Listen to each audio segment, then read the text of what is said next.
You have to understand, when you spend your time thinking intensely about a field, from a very young age, which in my case is, I was 13 or 14 when I started to get involved. That's where you can do great things, is because your mind has really gotten into it. You understand it. I'd make. The other point, I think, is that the content is getting better and better. Just track the internet. Think of what it was like 6 months ago and what it's like now. You've got a very steep learning curve that we're going up. And interactivity, how do you use it? Can you make news more engaging with interactivity? Well, we're smarter today than we were on that, and over the next year we'll get smarter and smarter. So because of better personal computer hardware, bigger screens, three-dimensional graphics, getting the audio in, having higher bandwidths, I just feel like every year more people will get connected. And I have not met anyone who said, yes, I'm an internet user, but I've decided to stop using it. There may be a few, but when people get engaged, overwhelmingly they want to stay involved. And they actually become evangelical, sort of telling their friends, please, you should see this, come and use it. In terms of the internet and the future, in terms of us as a country and the world being connected by this system that unites all the PCs in the world and all the computers in the world, how is it going to change us, you think? It's sort of some of the things you speak to here. Well, I think we're definitely going to make the world a smaller place. The ability to find expertise, even in a different country, the ability to find people who share a common interest with you, no matter where they live. This is a tool that sort of makes distance a lot less of a problem than it used to be. I read today, I think Newsweek magazine, there's a story on you. There's also a story on you, as you've seen in The Economist, saying that you're talking about Disney as an entertainment company and how you want to see your company be a media company as well. But the Newsweek story quoted, I think, someone as saying that Microsoft will be the most powerful company in the history of business enterprise in the 21st century, or certainly the most powerful company in a long time. Do you see that? No, I really don't. We're a company that makes tools, and Windows, it's a tool. The word processor, it's a tool. But so many people are dependent on Microsoft and those tools. No, they're not dependent on us. Once they have those things, they can use them and do whatever they choose. And if we don't make the next version exciting enough and easy enough to get to, then they'll just stick with what they have. Better positioned.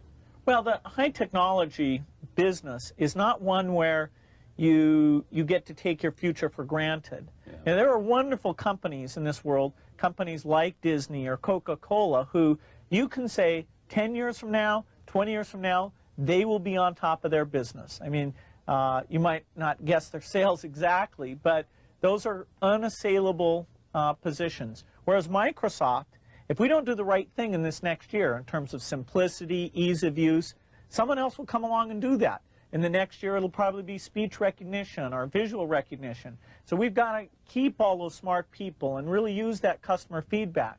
And so thinking of us as somebody with a guaranteed future, that underestimates what this business is all about. And the rules that have allowed us to be successful are that we don't take anything for granted. We don't assume that we're in a strong position. We just keep trying to improve what it is we're doing. That's absolutely right about habit. I was lucky enough when I was quite young to have an exposure to computers, which were very expensive and kind of limited in what they could do, but still fascinating. And some friends and I really talked about that and decided that they would change because of a miracle technology of chips into something that everybody could take advantage of. And we really thought writing software was a neat thing. We hired our friends who wrote software. We thought about what the potentials were and really didn't see any limit. And so that vision of getting our friends together, getting them to work as a team, really seeing what kind of tool this could be, a tool of what we talked about as the information age, where the key thing is magnifying your brain power instead of just your muscle power. And by pursuing that with a pretty incredible focus and being there at the very beginning of the industry, we were able to build a company that has played a very central role in what's been a pretty big revolution. Now, fortunately, the revolution is still at the beginning. It was 23 years ago when we started the company, but there's no doubt that taking the habits we formed and sticking with those, which would be hard to change, the next 23 years are going to give us a lot more potential and maybe even get us pretty close to that original vision, which was a computer on every desk and in every home. Well, I think that the key point there is you've got to enjoy what you do every day. And for me, that's working with very smart people. It's working on new problems. You know, every time we think, hey, we've had a little bit of success, we're pretty careful not to dwell on it too much because the bar gets raised. People's expectations of the products, we've always got customer feedback telling us the machines are too complicated, they're not natural enough.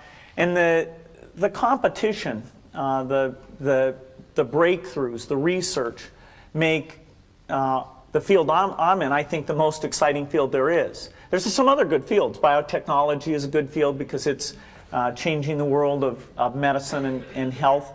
But the computer industry, in particular software, you know, I think is the most exciting, and I think I have the best job in that business. Don't you think? Well, the technology business has a lot of twists and turns, and that's why, partly why it's such a fun business, is that, you know, no company gets to rest on its laurels. You know, IBM was as dominant or more dominant than any company will ever be in technology. That's just not going to happen again.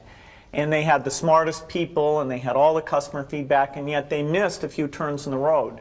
And so that makes you wake up every day thinking, let's try to make sure today's not the day we miss the turn in the road.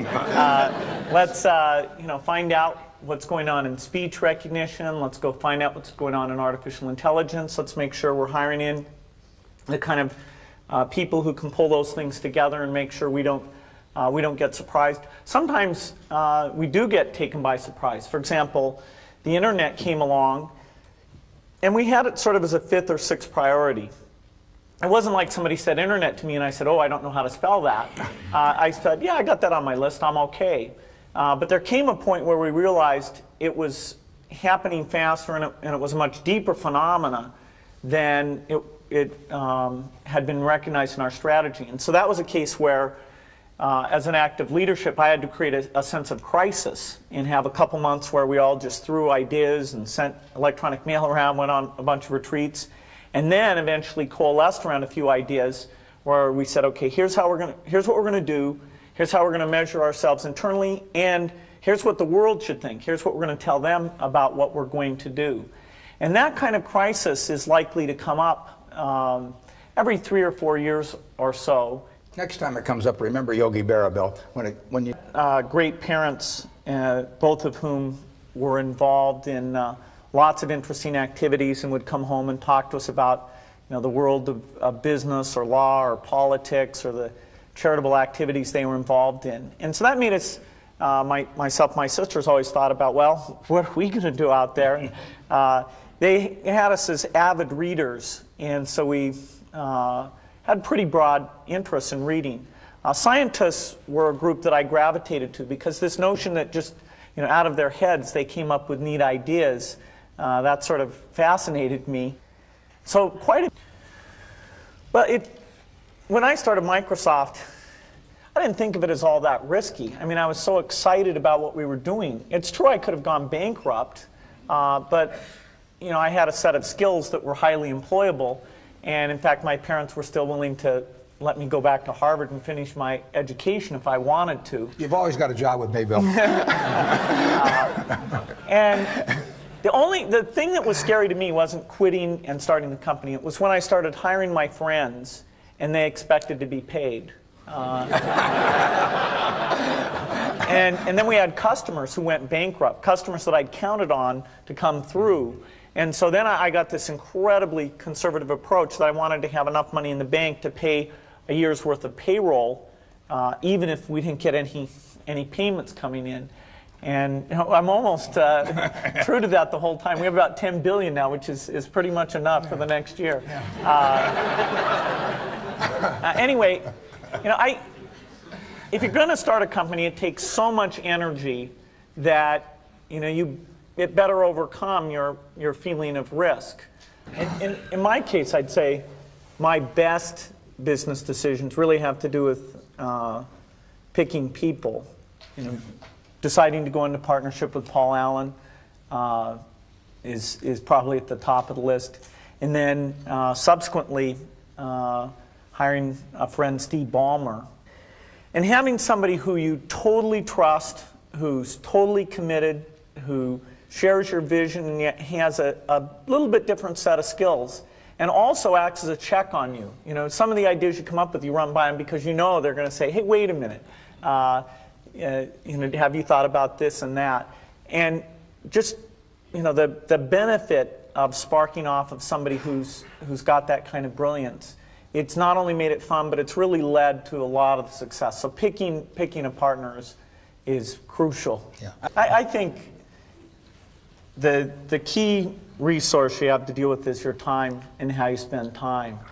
And I'm pretty rigorous at looking back each year. I even get my friend Steve Ballmer to come in and look at my schedule and criticize, hey, you didn't really need to spend time on this or that. And that's pretty useful because if I can get more time to sit down with the engineers, if I can get more time to get out with some customers, those are the things I just love to do. And it just gets me excited, it clears my mind, and so I'm always trying to make sure that I'm only doing the things that are important.